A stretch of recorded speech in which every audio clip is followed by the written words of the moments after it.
perwakilan OSIS MAN 1 Aceh Besar siap mengikuti dan menyukseskan Madrasah Student Leadership Award tahun 2022. Kepemimpinan adalah metode yang digunakan untuk memotivasikan kita dalam menjadi pemimpin yang bersyariatkan Islam. Untuk membangun jiwa kepemimpinan, memadukan keterampilan yang diasah, yang dianjurkan dalam Islam. Sebagai seorang siswa, kita diharapkan menjadi agent of change, yaitu penerus dan pemimpin bangsa yang tidak menentang agama.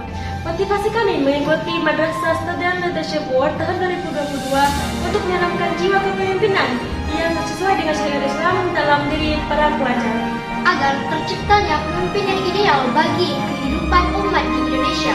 Salam pemuda, madrasah hebat bermartabat. Sekian dari kami. Assalamualaikum warahmatullahi wabarakatuh.